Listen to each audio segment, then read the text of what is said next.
Welcome to Fred Achando Analysis, ladies and gentlemen. In this episode of the analysis, I want us to go straight to Nigeria because something significant is happening there. They have been conducting their campaigns, and in a few days, in fact 5 days to be precise, they are going to hold what is seen to be a very hotly contested presidential elections. Just before we delve so much in Nigeria, I wanted to let you know that the year 2023, this year, is going to be a very busy year in Africa, because it's not only Nigeria that is conducting their presidential elections. We've got other 5 nations in Africa that are going to conduct their presidential elections this year. They include, after Nigeria, we have Sierra Leone, Zimbabwe, Liberia, Gabon, and the Democratic Republic of Congo. All those African nations will be conducting their presidential elections this year. And the African democracy is going to be at its most test to see the level on how we can deliver free, fair, and verifiable elections. The hidden hand from the West is also being scrutinized here, and that is why it's very significant. So a month ago, Raila Amolo Odinga was invited he was the chief guest in the 2022 leadership conference and award ceremony that was held in Nigeria, and he gave lectures on African democracy. He mentioned a few mistakes that we have made before and produced a blueprint in what he thought is the remedy in Africa. This was happening just a few months after we had concluded the Kenyan elections, and Raila cried foul that his victory was stolen, and he had declared that he does not recognize the legitimacy of President William Samoei Ruto. When asked why, he said that it must work in Kenya so that other nations will emulate, because Raila noted that anything that is happening in Kenya as far as elections are concerned are being emulated, and he was giving an example of the 2007 handshake when they formed a coalition government with the late President Mwai Kibaki. What happened thereafter was that the incumbents in other African nations were rigging elections and forcing their opponents or competitors to come for a handshake so that they can work together. Morgan Shangirai and the late President Robert Mugabe had to work together because it had happened in Kenya, so they thought you can easily rig an election, then force your partner to work together in a less prestigious office of a prime minister. So Raila is saying that based on that experience, this time round, it must work for Kenya so that Kenya can send a good example to Nigeria and to the other countries. I want us to listen to Raila. But before that, because we are going to listen to Raila and what he said to the Nigerians and his advice to Africa, because I have a feeling that Raila was speaking not only to Nigerians but also to the African nations, because he knew very well that there were other nations that were going to follow, that were going to conduct the elections. But just before we get into Raila's speech, I wanted us to look at the presidential candidates, just to have a brief look at them, because the presidential election in Nigeria has attracted 18 candidates. But sources say that there are only 3 serious candidates, at least in as far as the opinion polls are concerned. Yet others believe that opinion polls are just polls. They are not real statistics when it comes to elections. But I want us to look at them. There are 3 main contestants in that election, and they include Mr. Bola Tinubu, Mr. Atiku Abubakar, and Peter Obi. Those are the 3 main contenders, and I want us to look briefly at them so that we can go into Raila's speech and what it portends to the Nigerians. I want us to begin with Mr. Bola Tinubu. Mr. Bola Tinubu is a former governor of Lagos from 1999 to the year 207. 2007. So it tells you that he's got some wealth of experience as a governor. Currently, he is 70 years old, and he's vying on an all progressive Congress party, that is the ruling party, where the outgoing president, Mr. Buhari, is coming from. And he comes from the Yoruba Muslim ethnic group from Southwest. And as I said, he is 70 years old. This guy is a multimillionaire. He enjoys the state support because the incumbent belongs. In fact, it is said that they formed the All Progressive Party together with Mr. John Buhari. And so he's got some leverage. They can use state machinery sometimes to campaign and to source for votes. The only problem with him is that people are accusing him of ill health. Because remember, John Buhari spent a lot of time abroad being attended to because of ill health. So Mr. Bola Tinubu has tried to downplay this as a campaign gimmicks from the opponents, and sometimes he's posting pictures here and there to show when he's doing exercise, just to show the Nigerians that he's in good health and he's well. Now remember, Nigeria is suffering from insecurity, majorly from the Islamic extremist insurgency, and this is forming part of the campaigns because Nigerians are tired of the parties like Boko Haram, which are really notorious. They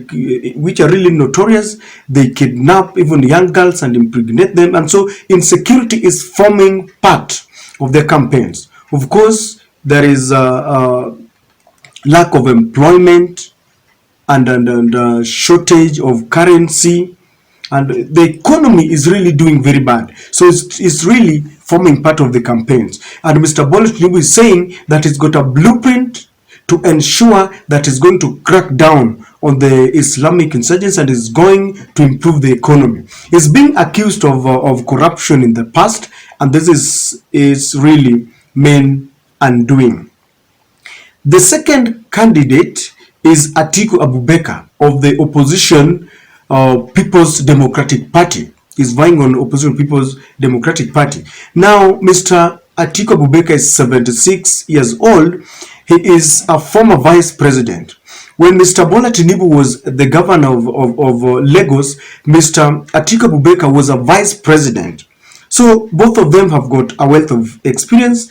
Abubakar is 76 years old, and he has contested now the 6th time, and this seems to be his last time, because at 76 he might not get another chance. He hails from the northern part, from the Fulani ethnic group. Now, this former vice president did not have an advantage because Buhari was from the north, and Buhari has been a president for 2 terms. And his main undoing is that people feel that if Buhari is from the north, the southerners are also feeling that this was their turn. Now, Mr. Atiku Abubakar is another multi-billionaire, and there are a lot of allegations that is challenging, and he has downplayed them, saying that these are not true. He's got a bragging right of the period he worked. He says that he officiated some good policies that plunged the economy into good heights. So, ladies and gentlemen, the third and the last candidate here, who opinion polls is also showing that is a force to reckon with, is Mr. Peter Obi, a former Anambra governor. He's only 61 old, and he is an Igbo, a Christian. Remember, the other 2 candidates, Mr. Atiku Abubakar and Bola Tinubu, both are Muslims. So Mr. Peter Obi is a Christian. He's even younger than them. Remember, the 2 candidates are 70 and 76 years old respectively, but this guy is only 61. Now, sources say that he has really endeared himself with the youths in Nigeria, and he loves campaigning with the social media. Even though other political experts are saying that maybe this is not his time because the other 2 are heavyweights, others believe that he can just pull a surprise. The problem with Nigerians is that there has been a lot of election apathy, because sources say that during elections, only 35% of the registered voters wake up to go and vote. And that is really a very small number. So they feel that if he works hard, if he rallies all his support base to go and vote, then he can surprise these two guys. Because it's also indicated that youths form the major part of Nigerian electorates. So, having talked about the three major contenders, ladies and gentlemen, I want us to go to Raila's speech and what he gave them. Just listen. Here's my call to action. If Africa's elite autocrats are uniting against free and fair elections, Africa's democrats must also unite and defend democracy. We must build a continent-wide democracy coalition and look out for each other. The continent's democrats must treat the subversion of election anywhere on the continent as subversion of the people's will everywhere on the continent. It should be clear in the word and deed that whoever makes a move to ascend to power by means other than credible and constitutional elections is not only condemned, but subjected to sanctions and removal from such office. So far, the trend has been that an election malpractice that goes unpunished in one country provides a script for another country and then becomes the new normal. I will not go into details of my own country, Kenya, and the critics brewing there because of an election that was compromised in August last year. But Kenya's case must sound a warning to all. I want to say in conclusion that if the continent democrats, together with the international community of democracies, do not come together and defend the vote, the elections and democracy will be delegitimized in Africa with devastating consequences. As you face these elections next month, which is tomorrow's month in February, we really want to urge Nigerians to stand firm and ensure that the voice of the people is respected. As they say in Latin, that vox populi, vox Dei. The voice of the people is the voice of God. We want to wish Nigeria all the best in these forthcoming elections. Thank you very much for listening to me. Now, Raila was sending a message to the African Union because he's saying that there are two groups in Africa. There is this group that always presides over electoral malpractices, and there are Democrats who do not want electoral malpractice. So Raila is saying that Africa must look at an electoral injustice against one person to be an electoral injustice against all the other African leadership, because he's saying that today it is you, tomorrow it will be the other person. And I think he was referring to himself because it's one person who has always complained that he's been a victim of election rigging from 2007, 2013, 2017, and 2022. And he was urging the African nation that they should unite together so that if anyone ascends to power by means that is not accepted, that is not within the constitution, then they must have economic sanctions against that person and compel him to vacate office. He's saying that they are autocrats against democrats. And he's saying that some of them are people who are really respected when Africa was yearning for democracy, when Africa was trying to compel the autocrats to allow multipartyism, but they have now turned down and they are butchering and bullying their opponents. I don't know whether this can work, ladies and gentlemen, because if you look at all the incumbents in Africa, some of them have been in power for over 20 years, for over 30 years. I've always said here that it's only death that will set them apart with the presidency. And this is why it's not very easy for it to work. Raila has blamed the electoral commissions that are mandated to preside over free and fair elections in African countries, and is saying they are captured by the executive, and is urging all the electoral commissions, those bodies that are mandated to officiate or to preside over an election, to be very, very independent. The speech was long, as I tried to cut it down because it was very long. Now, Raila is also accusing the hidden fingers of the international community. He himself has always said that America, Britain, and a host of other culprits from the West, from Europe, have always robbed him of his victory. And he was warning Nigerians to be very careful, because people will wake up very early in the morning to go and vote, yet someone has gone and signed a deal with the West. And when they sign a deal, the West will ensure that they catapult him into presidency. They know how to intimidate and capture the judiciary. They will always capture the electoral commission, and they will make sure that they rig him in. That is what they have been doing in many other countries. And that is why all eyes are in Africa, because I mentioned to you that Nigeria, Sierra Leone, Zimbabwe, Liberia, Gabon, and the Democratic Republic of Congo all are holding the election this year. Do you think it is easy for Africa to unite against election malpractice? I think it's not going to be easy, because majority of the incumbent African leaders are in those offices as a result of this malpractice.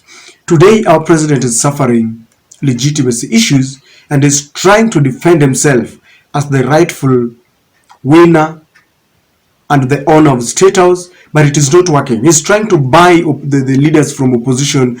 He's trying to hold prayer rallies, but in those prayer rallies, people are boycotted, and he has to transport people and give them money. This is what people who have not been elected properly suffer from. Because if you enjoy the support of the people, you don't have to buy leaders from the opposition, because you know very well that people have given you the mandate.